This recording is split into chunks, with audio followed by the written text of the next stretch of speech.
Kawaii-Fi Radio Extra.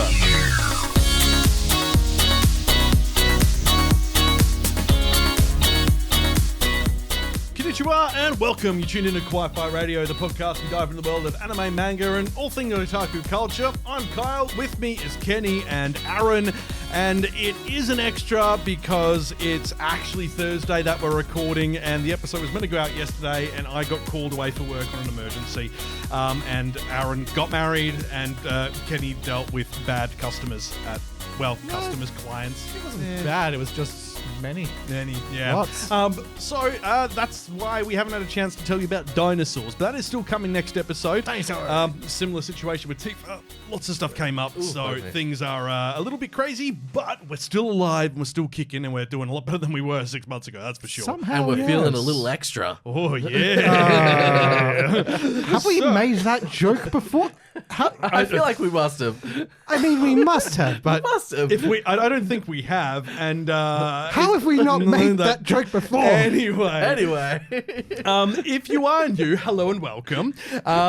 So You've come at a weird time. We are instead doing an episode on children who chase lost voices, which Kenny found. It is a older Makoto Shinkai film, but it checks out. But whether it's good is another matter altogether. But we press the button. You got the popcorn? And a slushie. Ooh, Maltesers. It's starting. I checked out during it. Yeah, I checked out. Good segue, all the same. Yeah. Children who chase lost voices, Hoshiwo or Kodomo, which the actual translation is more to do with like children chasing stars. Yeah, I was going to say Hoshi means star, so what's going on? The actual The original, it's also known as Journey to Agartha in certain areas. So it's... Which makes sense because it's about a girl journeying to Agartha. Oh, actually, it was renamed to that in 2012. Interesting. What? Okay. Yeah. Is this a Philosopher's Stone, Sorcerer's Stone thing? I don't know. However... What was that other Journey to movie? Center of the Earth? No. No, the one where the girl was imagining her friend. Oh. Journey to Terabithia? Yeah. Yeah. Oh, No, that no. was Bridge to Terabithia. That wasn't a girl imagining her friend. That was a girl dying tragically. Oh, Bridge to Terabithia. Wow, I didn't know we could have that effect on Childhood drama. So it's... I mean, it's like hearing I want to stay at your house from Cyberpunk. Oh, yeah. So yeah, the literal translation of the Japanese is children who chase stars. This came out in 2011. It was produced by Comics Way Films as a studio. And it is a original film by Makoto Shinkai. Unsurprisingly, he did everything. If you're new here, Makoto Shinkai is something of a big name in our circles. Mm-hmm. He's has a very storied history of making his own films and being sort of like this sole operator, even when he's given a studio and minions. Yeah, so if you've probably heard of Your Name, Weathering with You, Suzume. Those were all his more recent films. Big names. They arrived on cinema screens like over the past few years. Mm-hmm. But this predates that. Oh, Garden of Words was him as well. Yeah. I kept forgetting that. Yeah. That was 2 years after this. Frankly, if it's one of those big, glossy, glitzy anime movies and it's got a lot to do with water and rain, it's probably one of his. Yeah. He does love water and rain. He does, but that's the thing. He does incredible work animating those. He does. And that's what made this one so odd, was almost a complete, lack thereof. Well, there was a lot of water in it. There was, but almost... And fluids. Yeah. Fluids in the lungs. Well, I meant the coating the body fluids. Oh, that was weird too. Yeah. And the biblically accurate angel wing god thing. Not giving spoilers. Yeah, we'll come back to that. So look, biblically accurate water. You're not wrong. So wine. This was released in 2011. That's a good one. It runs for 116 minutes. Start calling it that now.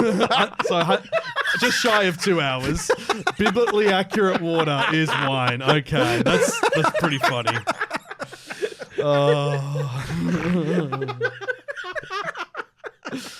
All right, these two have died. Sorry, Red Bulls have kicked in. I'm good. Yeah. So, Children Who Chase Lost Voices is all of these descriptions do not correctly describe what is going on. So you can watch it on Crunchyroll in some areas, and in other areas it's on Amazon Prime. But the key thing here is that they say it's a coming-of-age story involving young love and a mysterious song coming from a crystal radio left as a memento by an absent father that leads a young heroine deep into a hidden world. All those things are accurate, but they're not... very incidental. They're all... I wouldn't say incidental, but they're kind of presented as if they're a good thing. And none of these are good things. So the main story focuses on a girl called Asuna. She's been forced to grow up because her father died and her mother is a nurse always working night shifts. So she's always looking after herself, doing the cooking, making sure the house runs and all that. Quite alone. She's got a weird sort of cat thing called Mimi, who is not really a cat, but it kind of reminded me of like Nausicaa's sort of squirrel thing. I was going to say, it's like you might recognize him. He was famous for Nausicaa. Yeah. He's been in that as a supporting actor. Yeah, it bears strange red markings on her fur. One day while walking to her, it says clubhouse. She's basically... I'm not sure what year this is meant to be set in, but it's clearly within like 10 years of the end of World War II. I'd say more than that. Maybe 20 years. No, the gun emplacements from that time still exist today. So I think this is set like reasonably modern-ish days. Well, then how did the other guy then do the fighting? The substitute teacher, because we saw flashbacks towards the end of him fighting in a war, and it very much looked like Europe. Could have been then. It's very ambiguous. For the record, this is a fantasy story, but it's based in our world, but also kind of not. Fantasy World War II. Yeah. With the fantasy painter. So they say she's got a clubhouse. It's an all abandoned... Jesus. It's an abandoned old military post, sort of like a gun emplacement with an underground sort of tunnel where she hangs out underneath a rock face. So it's clearly aged, but you okay? I'm good. You're looking for your sanity down there I'm somewhere? keeping it together. So he's having a great night. So she goes up onto her place that she hangs out, this old dilapidated gun emplacement, and on top of it listens to a crystal radio, which has a weird song. Sometimes picks up radio, but a couple of times it's picked up this weird music, and she's like, "What is this?" And this then ends up having a boy named Shun showing up, who he's an alien. I mean... And I feel like Atlantean would be a better description. Agarthian. Yeah. Yeah. Well, all right, so let's cut to the chase. It's about the Hollow Earth, technically, but it's not, if that makes sense. Agartha is said to be a legendary kingdom on the inner surface of the Earth. This came about because it was apparently based on a 1970s idea by French writer and colonial officer Louis Jacquelot, because in his book, he said that he'd been given access to a 15,000-year-old Indian manuscript that told of an ancient city of Agartha, its rise and fall. And originally, the idea was about an ancient Indian city, a capital city. It had nothing to do with the Hollow Earth.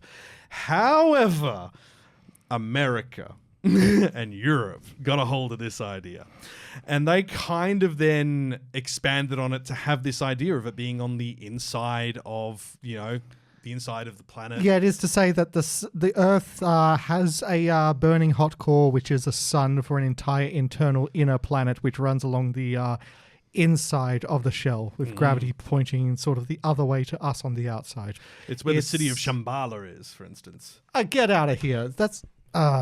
no, it isn't. Shambhala is Himalayan. Yeah, but it's disappeared, and that's where it is. And also, there's a saucer to Venus, Yeah. Where are you getting this one? This is from Walter Siegmeister's 1960s book on Agartha, and this particular poster was on the wall in the film behind the guy, the substitute teacher in his house. Yeah. I'm going to need to background check that. I have heard of Agartha in the sort of conspiracy theorist circle. This goes to the whole, ice wall around Antarctica and Hyperborea and all the kind of mythical nations that there are around the world. There's very many of them.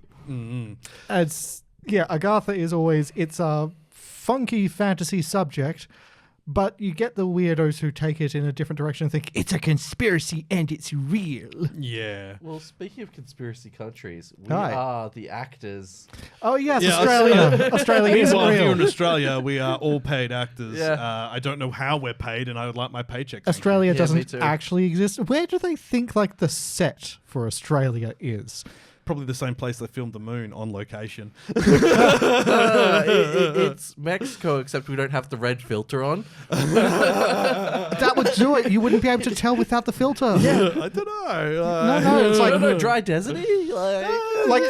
think like places you've been in Australia, but then put the kind of the sepia yellow red across it. Now it's in Mexico. In it.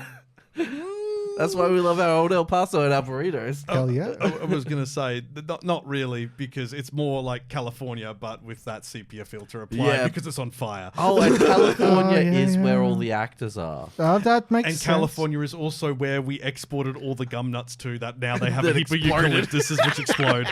So, our bad.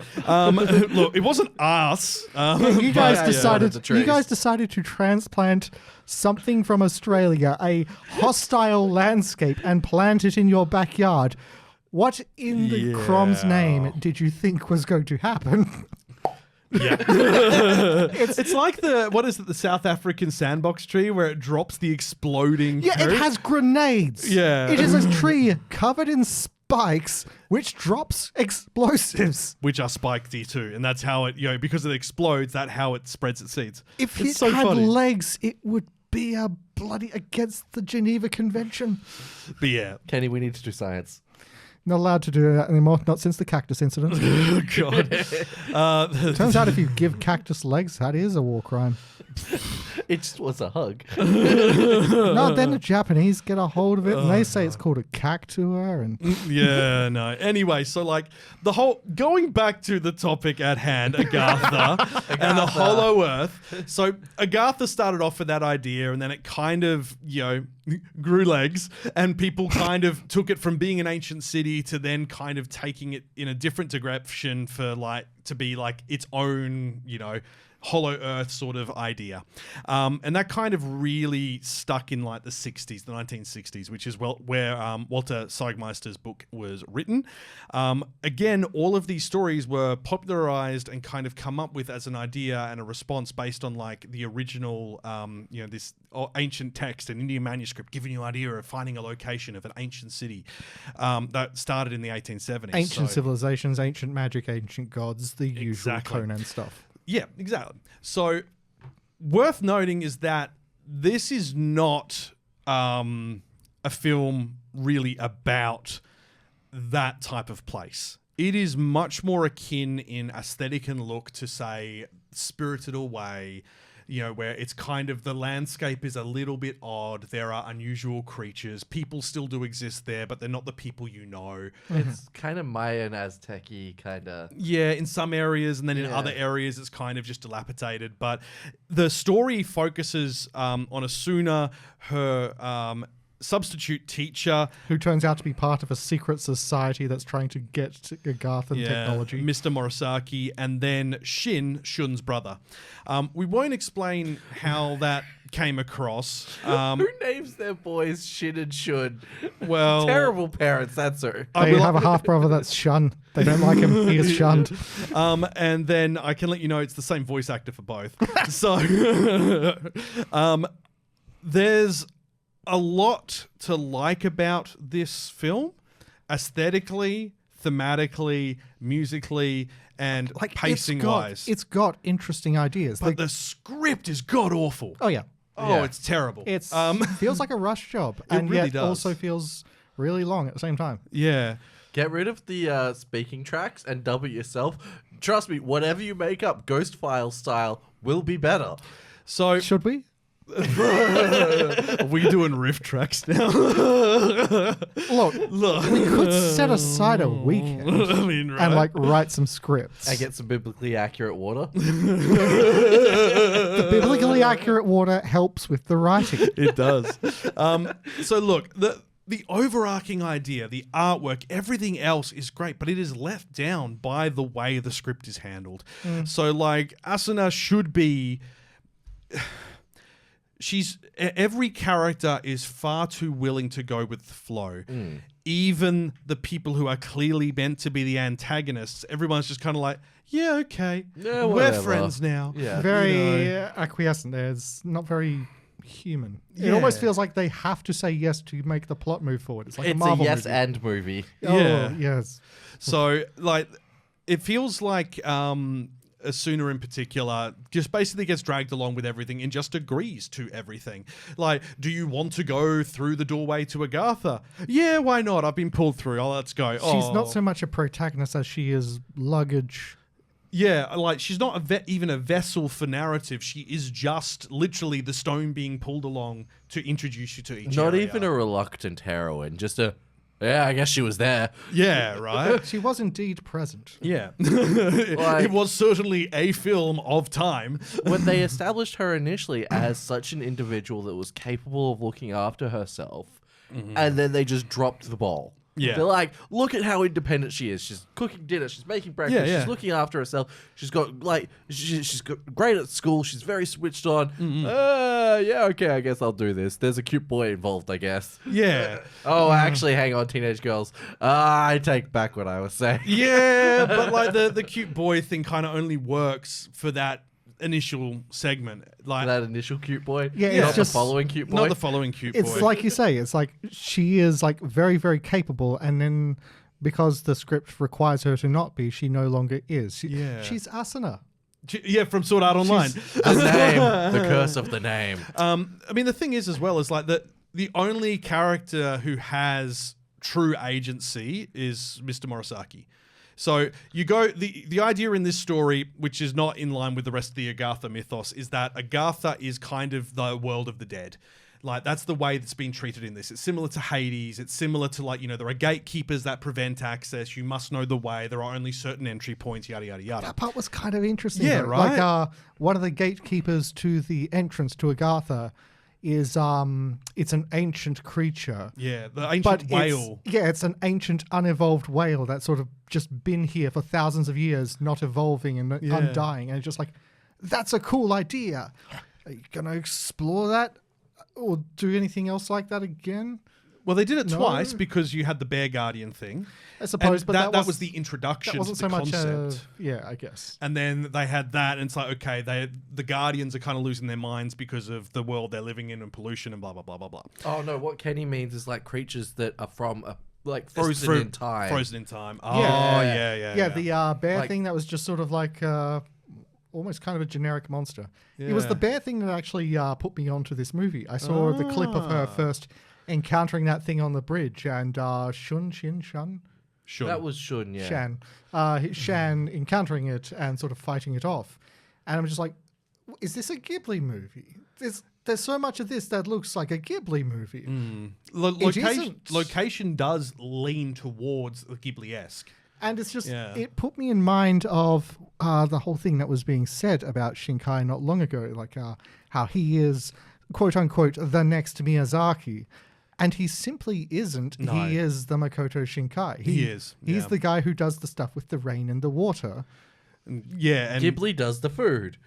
Yes. I mean, they do the food and they do the like the proportions, the character proportion The designs. crying. the fantastically magical worlds. It's everyone has their own strengths. Don't try to be someone else. Be yourself. Yeah. And that's And Shinkai's done that. Yeah. He has done that. Unfortunately, this wasn't one of his best outings. And the going back to what we were talking about with like the mythos of this. So it does. They talk about in the story about how it's like aligned with Hades and the underworld and that whole idea of the dead realm. And it's because that apparently in this place you can resurrect the dead because there is a god of some type that is biblically accurate, we might add. And it's really weird. But that's the reason the substitute teacher... say it's Lovecraftian. Yeah. It's the reason the substitute teacher wants to go here. And, you know, Asuna's just kind of pulled along with it. She's not going there to resurrect anyone. She has no reason to want to go there for its power. It's like she has nothing really. Like she's got dead parent naturally or something. Yeah, but that was also like a weird thing. Like why was Shun trying to meet her? Shun, yeah. Why was Shun trying to meet her? Because the implication was that, you know, if this is the land of the dead, is that her father reincarnated? Oh, I thought it was her cousin. Because we thought the dad might have been from Agartha. Yes, which is why he had the crystal. That's why he brought the crystal up. But then none of those things are answered ever. Yeah, it's like there's a lot of things set up, a lot of interesting concepts, and then they're just not tied up. Yeah. Like a lot of animes that you'll find, it's just they don't stick the landing. Yeah, I was gonna say the dismount was terrible on this. Like, yeah. Also, the dub. Yeah. Oh my god. So, how did they pronounce Quetzalcoatls? You don't Coatl-Coatus or something? Yeah. Coatl-Coatl? I think that was how they pronounce it. Yeah. The literal translation in Nahult is feathered serpent. That's what it means. It's a deity from Aztec culture. Quetzalcoatl, yeah. Yeah, Quetzalcoatl. They didn't even Quetz. They Quetzalcoatl or something like that. Yeah. And it was so bad. The dub's incredibly bad. Unsay that word. Yeah, right. So the Quetzalcoatls in this story are kind of used as the guardians, the keepers of the dead. You know, kind of fits in with the lore of Aztec. Not quite accurate, but... Wait a minute. Is that what they were trying to say when they said that? Yeah. I kept zoning out. Yeah. No, did you not have subtitles on? I didn't. That's how we knew what they were trying to say. Because Emma watched it with me and she was screaming. She's like, this is the dumbest film ever. Yeah, no, I was at work watching it. I was like, oh, please tell me that, like... This is just like a dubbing thing where like they tried to keep the Japanese for me because style. I didn't have the subtitles on. It's just okay, they made up a word. No, they were trying to say Quetzalcoatl. Yeah. The god of life, light, and wisdom, Lord of the Day and winds, ruler of the West. I knew that word when I was 10. Thank you, Final Fantasy VIII. Yeah, right. But yeah, so. The Keepers of the Dead are, you know, this, and they keep saying it, and they keep saying it wrong. And I'm sitting there going, who was allowed to organize the dub? Like, yeah, who was in charge of directing the voice actors on that one? Because I'm sure the voice actors would have read that and tried to read it correctly. Yeah. But then I feel like the director would have come in and be like, actually, we watched the original Japanese dub of this, and they pronounced it this way, so we're going to be continuing it that way. Someone please bring me the casting agent in chains and the bloopers reel. I mean, you're not wrong. I believe this was done by G-Kids, which obviously did a fair bit of the dubbing stuff for... Quetzalcoatls. Quetzalcoatls. But yeah, like it's not great. Look, it's in any sense of the word. It's an interesting thing to look at. It is part of a very, very good anime creators' back catalogue. Fun ideas, like you know, show it to your D&D players. There's rich stuff here, but oh my.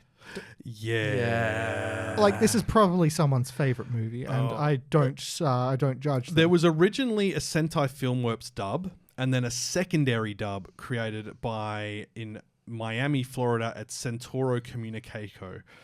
I don't know which one is which. I'm not sure which one we watched because ours is an older copy. Anyone? It was released. Anyone we know in the English cast? I don't think so. I didn't pick up on anything. It's just because dub actor, but then it doesn't tell you which dub it's from. I misread one of those last names as Herzog. It's Herzog, actually. Yeah, but yeah. I'm just imagining Werner Herzog in this anime. This land, this Agartha, a terrible wasteland of the dead. It reflects the stagnant soul of the writer and his uncreative ways. Yeah. I love that man. He brings me joy. So the 2022 dub was G Have you ever Kids. stared into the eyes of The a chicken? original was 2012 by Sentai Filmworks. So I do wonder if we've got the older dub. I feel like we do. Because, yeah. And if that's the case, Stephen Foster Where is to the blame. hell did you find that DVD? Had it for ages. Like, $2 bargain bin at Red Dot. I mean, Did you? Not Red Dot, but Sanity? I can let you. Sanity I can let you bargain know bin. that he was the voice director for Ghost Stories as well. Oh no! Then this should have been better. Oh my god! Yeah, right. Just having a look through this, and I'm not seeing anything Sorry, I think I recent. peeked on that one. Yeah, you made a full shark on the audio readout. It was so cool. Seeing it. Hold on, let me see if I can make a shark again. Whoop.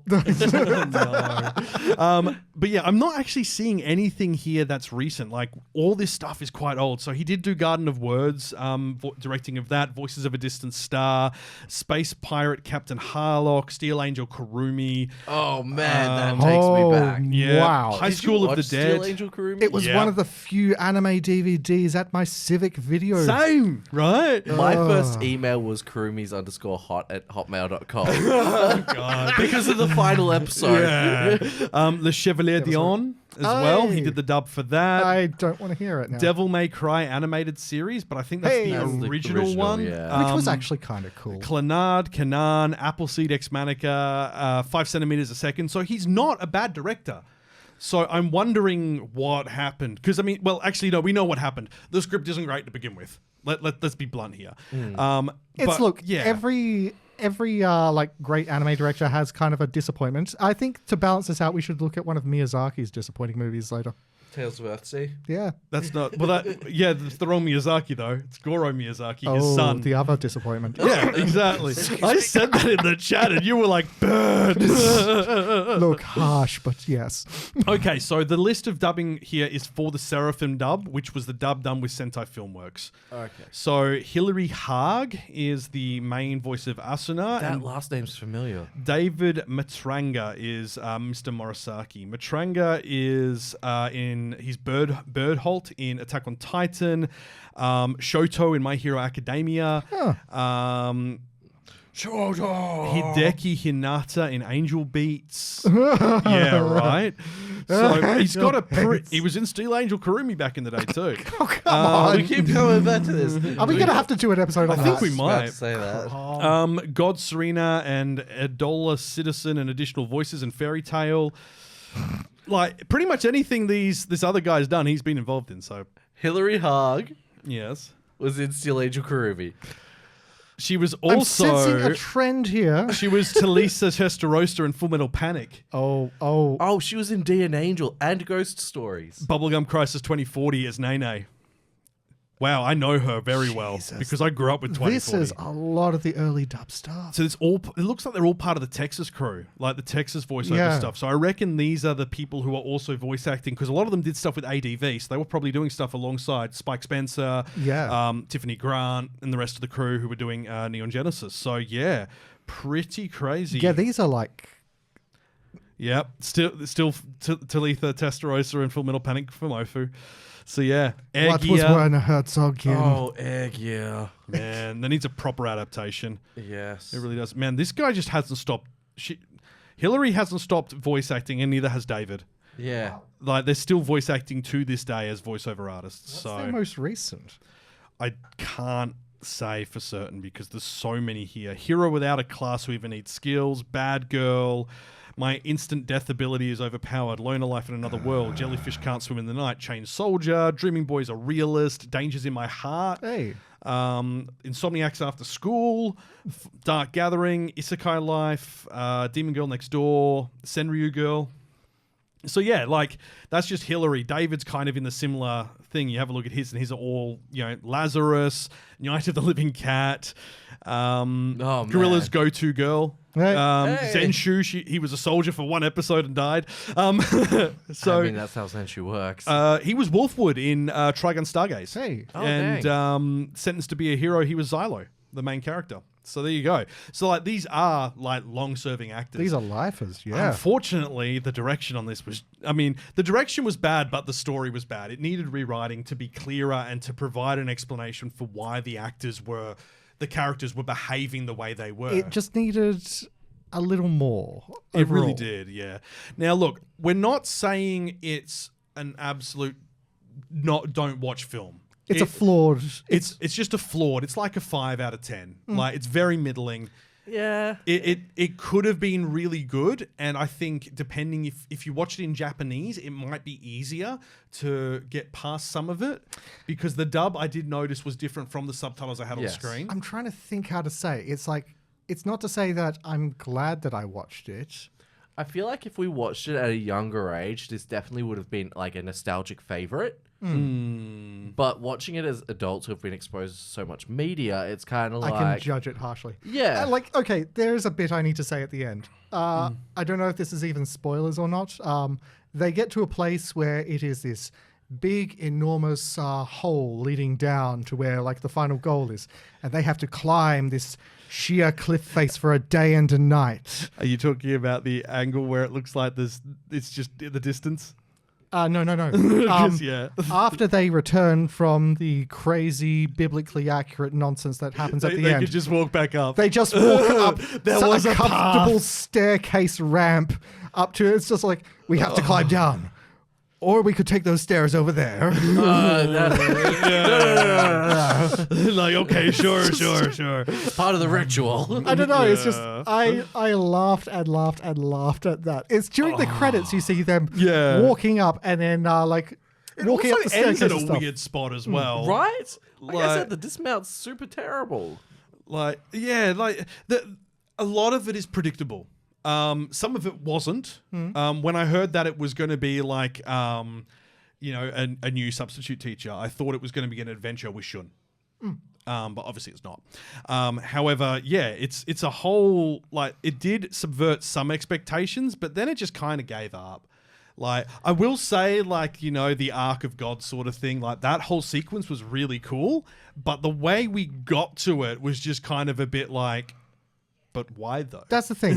It's very J.J. Abrams. A lot of setups, no payoff. Yeah. And I mean, thankfully we know Makoto's films get much better after this. When he just sticks to his own, like his proper wheelhouse, when it's a bit more, I don't know if you can really call them grounded, but more like set in a recognizable reality. Yeah. Well, I mean, like Garden of Words was the next film he did after this. This predated Garden of Words. So this is one of the first full-length films. I think it's his second full-length film that he did. Mad. So I do wonder if like this was kind of a testing of the waters and on ideals and not having enough time to produce such a now I full-length can kind film. of see it. If like one of his greater influences when he was younger was Miyazaki. This is very much his sort of a thing. So Yeah. damn. Now I just sort of see it for like, As a tribute in a way. not really a tribute, just amateurish trying to be like, Trying to be a hero. Yeah. But sorry, you were going to say like something. not I to completely psychoanalyze forgot. or anything. But yeah, look, I mean, the film itself could be a lot better. Also, Asuna is 6th grade. So that's what, like 11 or 12 years old? What the heck you say? Yeah, I've just found that. That teacher should have left her behind. Brother. All right. Yeah, but you are right. The teacher should have left her behind. And like, I mean, it's okay, so like, Yeah. before you knew that knowledge, how old would you have reckoned that she was? Like 14, yeah. Yeah, I mean, still Very not ambiguous age. It's hard to really. Mid-teens. good. But like I clearly thought she was quite young. Yeah. And I thought it was like middle school, which is kind of like 13, 14. A coming of age in year 6, the 6th grade, because you've got you're in year 5. You're 10. And then, so year 6, you're 11.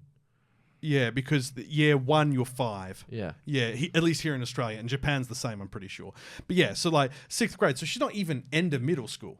Like, I thought she would have been like year 9, year 8. Given her independence. Yeah. And like her capabilities. Yeah. So And boys? yeah. Also, they're like, Shin, a mysterious boy about 2 years older than Asuna, so he's 13. Like, really? Like, yeah, no. I have more questions than when I started this. Right? There's a lot in here that doesn't really make a lot of sense. So here's some background as well. Shinkai visited London after he worked on 5 centimeters a second in 2008. He then returned to Japan in 2009 to start working on the film, and he released 2 concept drawings of it in December 2009. Noted most of his works in the past decade were stories about characters who have to part ways with those they hold dear, but he wanted to take the theme further to deal more specifically on how to overcome loss. Interesting. And I would not say the characters in this overcame loss. There's some of that in the end. They had no choice, which is what the reality is. He revealed critical information in 2010 about the plot and all that, and a teaser. And with his previous films, he served as director, screenwriter. Takayo Nishimura served as character designer again. Takumi Tanji served as art director. Tenmon again collaborated as music composer. So these are all people who he regularly works with, and they did great. It's just that the story is where he's kind of let it down, and I feel like he wasn't quite sure how to, I guess, push it forward, because 5 centimeters a second from memory was only 55 minutes or an hour. 63 minutes. This was back when he was doing his usual Makoto Shinkai, though, and just doing it as a solo thing, though. Yeah, exactly. But yeah, so that one was... Remember the bloody CGI in 5 centimeters a second. Yeah, right? But yeah, so that was only 63 minutes in length. So this is his first full feature-length film. Like, proper feature-length. I mean, if you put it like that... Like, it's flawed, but it's not bad for your first feature length. Like, yeah. And 5 centimeters a second wasn't bad. No, I feel like maybe he didn't have enough ideas to fill the time, but he had enough visual ideas that he wanted to convey. And the visuals are still pretty spectacular. They are. They absolutely what are they called? The creatures in the shadows that start chasing them down. Those are delightful. The Redeads from Legend of Zelda. Yeah, it's like kinda, but yeah. The Uta or something like Okonoko or something like that. Yeah. Oshinoko? Someone has just littered the entire description with Quetzalcoatl everywhere. Reincarnated as a Quetzalcoatl. Yeah. Cattle. The Izoku. That's the one. Yeah. Yeah. I would like to point out that she walked the whole night through mud, and she definitely had trench foot at the end of that. Also, if she's 11, she would have gotten like 200 meters in and be like, carry me. Yeah, pretty. God, you're so right. Back in my days, kids could walk for several kilometers before getting tired. Before getting trench foot. So yeah, look. Back in my days, we didn't get trench foot. You only get trench foot because of all the Coca-Colas in your diet. But yeah, all look, the TV your kids are watching. Back in my day, we used babies as okay, that's furniture. enough. So look, you kind of get the idea that it's not as good as it could be. I'm surprised the critical reception was so good, considering how many failed opportunities in this there are for storytelling. Like we discuss this frequently on the show, that Japan loves the idea and then the story continues. They don't necessarily have to wrap everything up. But in this specific case, there was so many things left open that needed to be answered for the story to feel fulfilling, that Dismount, as you said, doesn't provide that answer. And the film is, significant at the time for introducing, someone outside of Miyazaki doing something of a high artistic value. Mm-hmm. However, outside of the art, the story is where the problem lies. And I feel like if Makoto Shinkai made this today, it would be much more verbose. It would have a lot more meat on the bone, if that makes sense. There would be a connection with her to Agartha. There would be a reason why. I mean, there already was the connection. I know, but her like dad. A very clear explanation of it. Yeah. It wouldn't. And she'd have a reason to be there. Exactly. Like she would. That would have given her the agency to then go and follow him through. Whereas it's kind of just a bit like, I could take it or leave it, So, yeah, it's interesting. it's not going to blow your mind, but the visuals will be worth seeing. Like, have it that she's chasing down Murasako, who has kidnapped Shun and is holding him at gunpoint saying, lead me to Agartha. Or stole her crystal radio. And Both. it's the last item that is of her father. You know, like Yeah, both. They need the crystal to do the thing. And of course, it is the classic thing where, you know, the male protagonist is only doing what he's doing because of a woman. I'm doing it for my wife. You know, it's a family. So it's basic. And, you know, I think because this is like, geez, what are we, 15 years on? Wow, that feels strange to say, but we're 15 years on since this, and obviously Shinkai's writing has improved immensely over Everything time. about his work has improved. However, this really kind of shows that it is of its time, where that classic, you know, Taken, for instance, or, you know, those type of films where it's like the man is doing the thing for the girl who has died or is missing, and that's the only reason they have agency. Okay, you know what though? That's a trope, and building something without tropes is like saying build me a house without bricks and wood.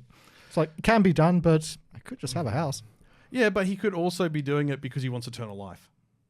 Like, he was a I think nasty person. I'm trying not to swear. here's the thing. Try not to do an errand. I think either motive is as good as each other. They are like self-centered, driven by sort of like short-sightedness. They are.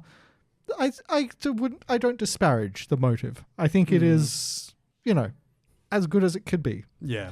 Well, they did do him justice in that, because if you marry someone, you clearly love them a lot, and if you lose them, especially at such a young age, that's going to impact you, and you're going to deny it. You're going to go through the stages. You're going to try and bargain. You're going to find that, and then you're going to become obsessed with it. You're just saying that because you got a shiny ring.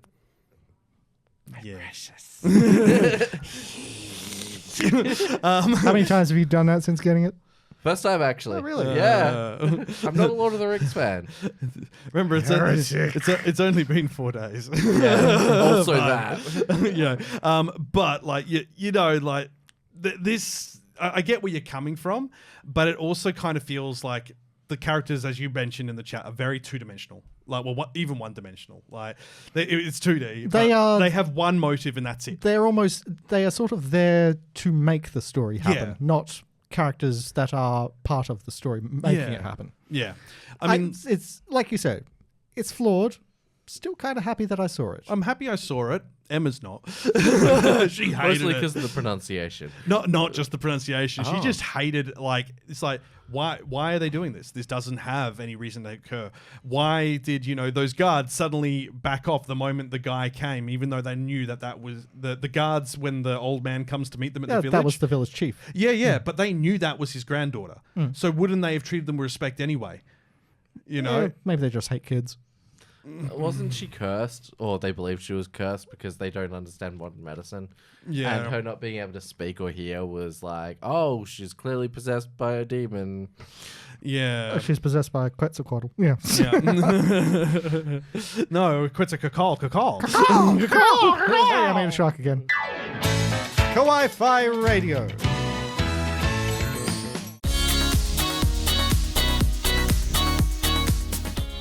Why did you have to do that before the bed dropped? Welcome to ASMR. Oh dear. So I'm that's going to what be saying Quetzalcoatl into your ears. that's where we're going to leave this for this episode. Thanks so much for listening and joining us. Next time we will be back with Dinosaur Anime. It's a full-fledged feature episode featuring, you know, the gal and Dinosaur. And what other animes were there with What other Dinosaur? animes You that is we there? could scrap together. Yeah. Like, seriously, what have we The got? Kung Fu... the Kung Fu Fu Godzilla, dinosaur. yeah. Yeah, but like, you know, But, like- we got excited at the prospect because of this new dinosaur anime coming out, and then obviously Sam Neill passed away, and we're like, oh damn, well let's honor him with a dinosaur episode. And then we're like, why are there no dinosaur animes?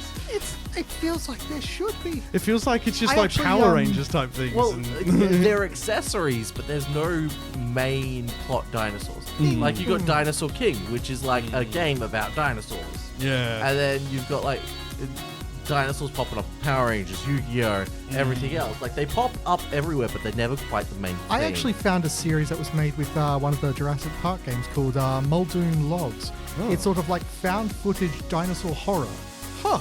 And I'm just like, this is incredible. why can't I find dinosaur animes? Yeah, it's just making me go like, the closest thing we've got to a dinosaur anime is the old Godzilla animated series from like Godzilla 2000. Kind of, yes. Yeah, like it's kind of weird. Transformers Beast Wars.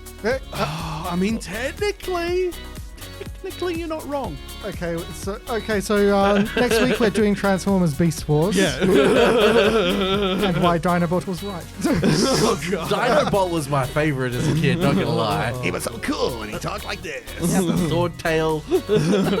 So, anyway, next episode, we will have a small selection of dinosaur animes to share with you and have a good chinwag about, along with latest anime news, what we've been watching, and all the usual components. And then Megatron will talk like this. Yes. Waspinator. Oh my god. Well, clearly they're running out of power juice. So with that, you've been listening to Kawaii-Fi Radio. Thank you so much for listening. And until next time, watch me a some Red anime. I need one. So badly. You really shouldn't, my friend. I can hear your heart from here. I can handle my Red Bull.